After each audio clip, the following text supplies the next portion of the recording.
कारोबारी हफ्ते के पहले दिन बाजार में मजबूती देखने को मिली और 3 दिनों की गिरावट के बाद निफ्टी बढ़त पर बंद हुआ। आज के कारोबार में एफएमसीजी, बैंकिंग शेयरों में खरीदारी रही जबकि पीएसई, तेल गैस एनर्जी शेयरों में बिकवाली रही।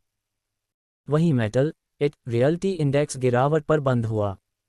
सेंसेक्स 375.61 अंक यानी 0.46% की बढ़त के साथ 81,559.54 के स्तर पर बंद हुआ। वहीं निफ्टी 84.25 अंक यानी 0.34% की बढ़त के साथ 24,936.40 के स्तर पर बंद हुआ। आज इन शेयरों में दिखा सबसे ज्यादा action. Manoj Vaibhav James and jewellers CMP 269.9, आज ये शेयर 10.4% की बढ़त के साथ बंद हुआ। फर्म ने हाल ही में वित्त वर्ष 2024 के लिए अपनी वार्षिक रिपोर्ट साझा की, जिसमें दिखाया गया कि मुनाफा, रेवेन्यू और एबिडा सभी में तेजी देखने को मिली। इसके अलावा कंपनी ने आंध्र प्रदेश और तेलंगाना में स्टोर विस्तार पर भी जोर दिया, जबकि ई-कॉमर्स मार्गों के माध्यम से वैश्विक बाजारों में भी विस्तार किया जाएगा। RBM इंफ्राकन CMP 800 रुपये और 50 पैसे ONGC से ऑर्डर मिलने के बाद आज ये शेयर 5% की बढ़त के साथ बंद हुआ। एक्सचेंज फाइलिंग में दी गई जानकारी के अनुसार 3,498 करोड़ रुपए मूल्य के इस ऑर्डर में 3,371 करोड़ रुपए कच्चे तेल के लिए और 127 करोड़ रुपए नांदेड़ में गैस के लिए शामिल हैं। जुबिलेंट फार्मूवर CMP 1,023 रुपये ट्रेडिंग वॉल्यूम में अच्छे उछाल के बाद आज ये शेयर 7.5% की बढ़त के साथ बंद हुआ। अब तक एक्सचेंजों पर कंपनी के 62 लाख शेयरों का कारोबार हुआ है, जो एक माह के दैनिक कारोबार के औसत 4 लाख शेयरों से काफ़ी अधिक है। गुजरात फ्लोरोकेमिकल्स CMP 3,964 रुपये ट्रेडिंग वॉल्यूम में उछाल के कारण आज ये शेयर 4% की बढ़त के साथ बंद हुआ। अब तक कंपनी के 20 लाख शेयरों का एक्सचेंजों पर कारोबार हो चुका है, जो 1 माह के दैनिक कारोबार के औसत 4 लाख शेयरों से काफ़ी अधिक है। स्पाइसजेट CMP 64 रुपये, आज ये शेयर 4% की बढ़त के साथ हुआ। कंपनी ने शुक्रवार 6 सितंबर को शेयर बाजारों को एक रीस्ट्रक्चरिंग प्लान की डिटेल दी थी। कंपनी ने बताया था कि वह कार्लाइल एविएशन मैनेजमेंट का $13.76 करोड़ का कर्ज इक्विटी में कन्वर्ट करके कार्लाइल एविएशन को शेयर जारी करेगी। यह अमाउंट एडजस्टमेंट के बाद $9.75 करोड़ होगा। जारी किए जाने वाले इक्विटी शेयर 100 रुपये प्रति शेयर के भाव पर $3 करोड़ से ज़्यादा के नहीं होंगे। डीप इंडस्ट्रीज CMP 476 रुपये और 60 पैसे ONGC से ऑर्डर मिलने के बाद आज ये शेयर 20% की शानदार बढ़त के साथ बंद हुआ।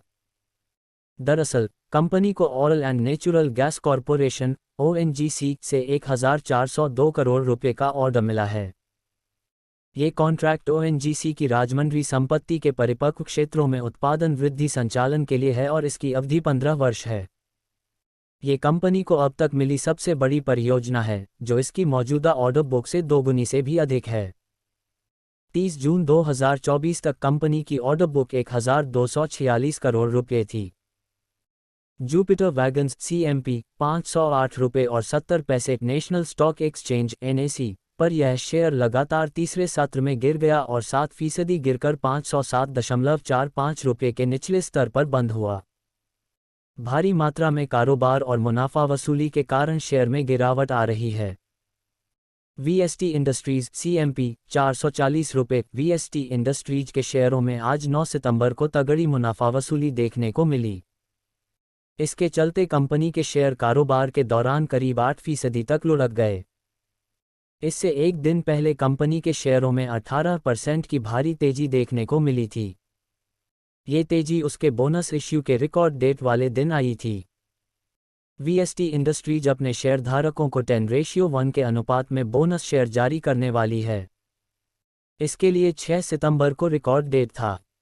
बता दें कि VST इंडस्ट्रीज के शेयर में दिग्गज निवेशक राधाकिशन दमानी ने भी पैसा लगाया हुआ है।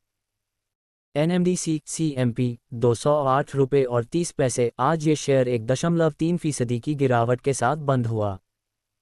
अंतर्राष्ट्रीय स्तर पर लौह अयस्क की कीमतों में भारी गिरावट देखने को मिल रही है।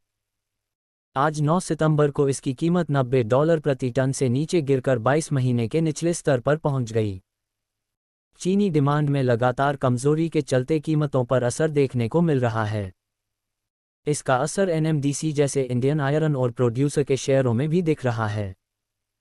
रामा स्टील ट्यूब्स सीएमपी 14 रुपये और 86 पैसे लगातार 5 सेशन की तेजी के बाद आज ये शेयर 10% की गिरावट के साथ बंद हुआ। बता दें कि पिछले 5 सत्रों में स्टील कंपनी के शेयरों में लगभग 60% की बढ़त आ चुकी है। डिस्क्लेमर: इक्विटी न्यूज़ का विजन भारत में वित्तीय साक्षरता को बढ़ावा देना है।